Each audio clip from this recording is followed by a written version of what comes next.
এই বাংলাদেশ টিমটাকে বাংলাদেশের হিস্ট্রির সেরা টিম মনে করেন? আমার দৃষ্টিতে সবচেয়ে ভালো দল ছিল 1986 ওয়ার্ল্ড কাপ যে দলটা খেলেছে বাছাই পর্বে সেই দলটা। মানুষের মধ্যে হঠাৎ করে একটা ফুটবলের উন্মাদনা তৈরি হয়েছে, এইটার কারণটা কি মনে করেন আপনি? হ্যাঁ, আপনারা যদি বাংলাদেশের ফুটবলের গতি প্রকৃতি খেয়াল করে দেখেন তাহলে একটা জিনিস দেখতে পাবেন যে গত কয়েক বছর আগের তুলনায় গত 2 বছর বা 1.5 বছর ধরে বাংলাদেশ জাতীয় দল কিন্তু তুলনামূলক ভালো রেজাল্ট করছে। ভালো রেজাল্টের পাশাপাশি খেলাতেও কিছুটা ধরনের কিছুটা পরিবর্তন এসছে। এই জন্য মানুষের মনে কিন্তু জাতীয় দল নিয়ে একটা আগ্রহ তৈরি হয়েছিল। তো এর মধ্যে আবার বেশ কিছু ঘটনা ঘটেছে, যেমন হামজার অন্তর্ভুক্তি, সামির সঙ্গে অন্তর্ভুক্তি, এবং এদের কারণে আমার মনে হয় যে মূলত আগ্রহটা আরও কয়েক গুণ বেড়ে গেছে। এখন এই আগ্রহটা ঢাকা ছাড়িয়ে সারা দেশে ছড়িয়ে পড়েছে। আমি মনে করি যে এই আগ্রহের কেন্দ্রবিন্দুতে অবশ্যই হামজা চৌধুরীর অন্তর্ভুক্তির বিষয়, আর পাশাপাশি জাতীয় দল খেলার যে ক্রমোন্নতি লক্ষ্য করেছে, এটাও কিন্তু একটা কারণ। আচ্ছা, আপনি ক্রমোন্নতির কথা বলতেছেন, সেটা কি এই যে লাস্ট সাফ থেকে শুরু হলো, হঠাৎ করে বাংলাদেশ টিম কেরালা সাফে? আমি ওই সাফ থেকে বলছি 1-1.5 বছর ধরে আসলে বাংলাদেশের রেজাল্ট যাই হোক না কেন, খেলার ধরন কিংবা মানে কিছুটা হলো পরিবর্তন তুলনায়।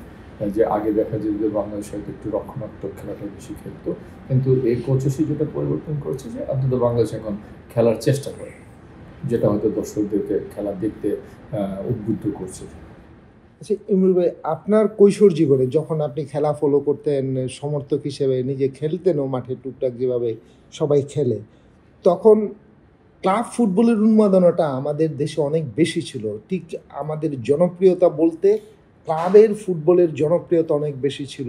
ঠিক মানে এখন আমরা ন্যাশনাল টিমের জন্য যা দেখি সেটা ছিল, তখন ছিল পুরো ক্লাবের ন্যাশনাল টিম কি করতেছে এইটা নিয়ে খুব বেশি বোঝার ছিল না। ঠিক ইউরোপে এখন যেই কালচারগুলো চলতেছে ওরকম, এটা হঠাৎ করে পুরোপুরি ন্যাশনাল টিমে শিফট হয়ে যাওয়ার কারণ। 80s এবং 90s গড়ে কিন্তু আমাদের লোকাল লিগগুলোতে প্রচুর দর্শকের সমাগম হতো। তখনকার দিনে ক্লাবগুলো নিয়ে লোকজন অনেক কি বলে এটাকে আবেগের জায়গাতে ছিল ক্লাবগুলো। তো একটা সময় এসে সেই দর্শকগুলো কিন্তু মাঠ থেকে বেরিয়ে গেছে, মাঠমুখী আর হয়নি। তো এটা এর জন্য বেশ কিছু কারণ দায়ী। সেই কারণগুলো পর্যালোচনা না করি আমরা, কিন্তু এখন বর্তমান যুগে বা বর্তমান দিনে কিন্তু ক্লাবগুলোর খেলা দেখতে খুব কম সংখ্যক লোকই আসে, যদিও গত কয়েক বছর ধরে প্রিভিয়াস বছরগুলোর তুলনায় কিছুটা লোকজন খেলা দেখা শুরু করেছে। তো এই জন্য আমি যেটা মনে করি যে বাংলাদেশের নতুন বেশ কিছু কর্পোরেট ক্লাবের আগমন ঘটেছে। এই কর্পোরেট ক্লাবগুলো চেষ্টা করছে দর্শকদের কিন্তু মাঠমুখী করার জন্য। সাইফি স্পোর্টিংয়ের নাম বলতে পারি, বসুন্ধরা কিংসের নাম বলতে পারি, ফর্টিসের নাম বলতে পারি। এদের পাশাপাশি যে পুরনো ঐতিহ্যবাহী ক্লাবগুলো আছে, এদের কারণে একটা নতুন করে একটা প্রতিযোগিতার জায়গা তৈরি হয়েছে, যার ফলে কিন্তু দর্শক এখন কিছুটা হলেও মাঠে আসতে শুরু করেছে।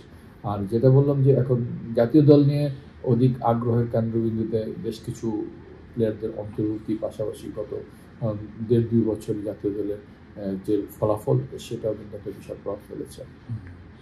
আর ওই যে যেই সময়টায় হলো যে মানুষ ক্লাবগুলো থেকে ছুটে গেল, এইটার কারণটা কি মনে হয় আমাদের যখন আপনারা যখন স্কুল বা কলেজ গোয়িং স্টুডেন্ট, তখন অনেক তারকা ছিল প্রত্যেক ক্লাবে, আবাহনী, মোহামেডান, ইভেন ব্রাদার্স, প্রত্যেকটা ছোটো ক্লাবও অনেক বড় বড় তারকা ছিলেন।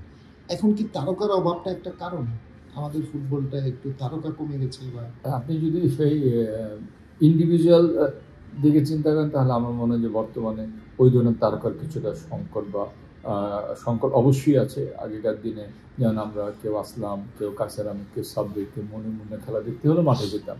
বর্তমানে আমাদের লোকাল প্লেয়ারদের মধ্যে সে ধরনের তারকার অবশ্যই অভাব আছে। এটা একটা কারণ।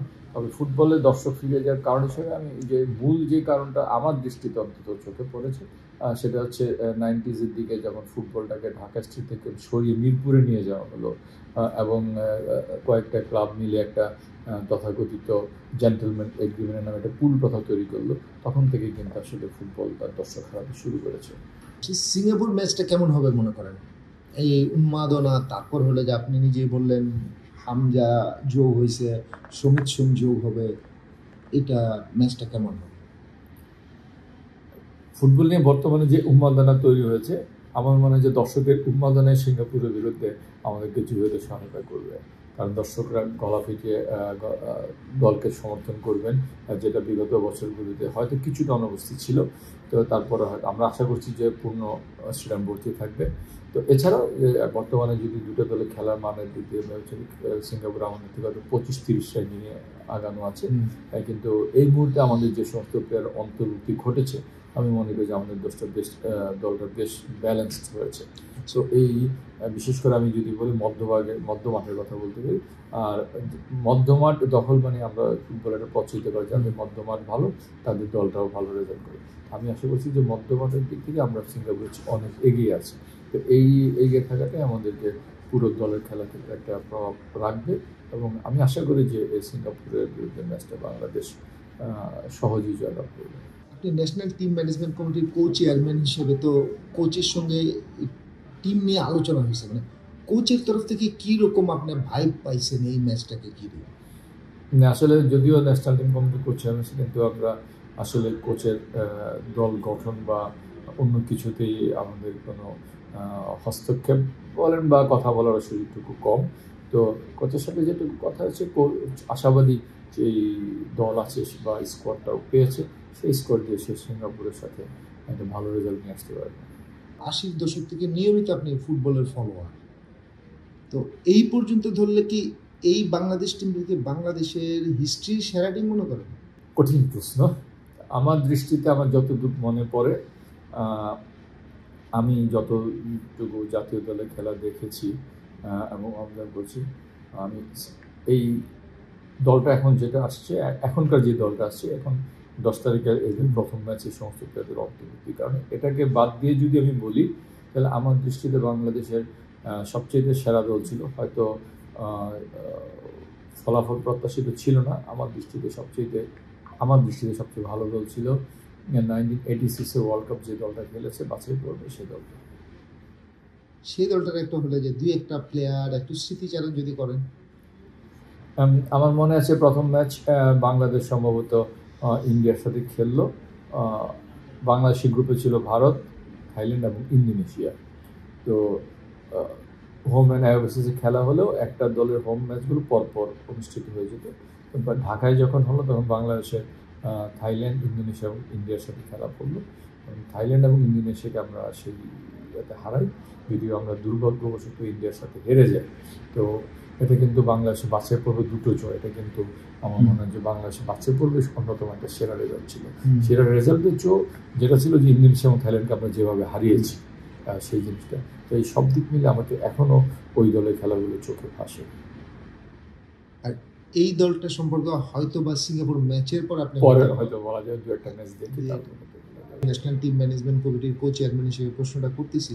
আপনার মানে কোচের দল নির্বাচন এগুলো নিয়ে হলে যে মানুষ নানা কথা বলে, মানুষ বলতে কিছু অংশ একটা নানা কথা বলে। আমরা কোচের সঙ্গে আলাপ করছিলাম, কোচ এক ধরনের জবাব ওনার মতো দিয়েছেন উনি। তো এইটা বিষয়ে আপনার কি মত?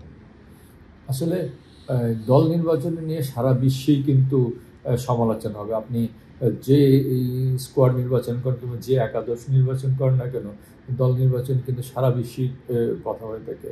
আপনার ব্রাজিলের ঘটনা নিশ্চয়ই আপনারা জানেন, প্রেসিডেন্ট পর্যন্ত অনুরোধ করেছিল, কিন্তু সে দেশের কোচ কিন্তু তার কথাটুকু রাখেনি। সুতরাং কোচের ক্ষেত্রে আপনাকে কোচের সম্পূর্ণ স্বাধীনতা আছে স্কোয়াড নির্বাচনে, এবং কোচটা সেই হিসাবে কাজ করে। তার দৃষ্টিতে তার ফরমেশনে যাকে সুইটেবল মনে করে তাকে কিন্তু সে দলভুক্ত করবে। তো এটা কিন্তু আপনি বললেও কোচ চেঞ্জ করবে না। কোচ তো একজন প্রফেশনাল মানুষ, তার এই কোচিং করে সে হলে যে তার জীবিকা নির্বাহ করে বা এটাই তার প্রফেশন। তো একজন কোচ কি যদি ভালো প্লেয়ার যদি দেখে, সে না নিয়ে কি কখনো পারে? কিন্তু আলটিমেটলি সে ম্যাচটা জিতলে তার সিবি ভারী হয়, তার সিবি উন্নত হয়। এটা একদমই স্বাভাবিক ঘটনা। তাই কোনো কোচ চাইবে না তার ভালো প্লেয়ারটাকে সরিয়ে রেখে তার দুর্বল প্লেয়ারকে নেওয়ার জন্য। এটা কিন্তু তার কেরিয়ারের উপরে একটা বিশাল নেতিবাচক প্রভাব ফেলবে।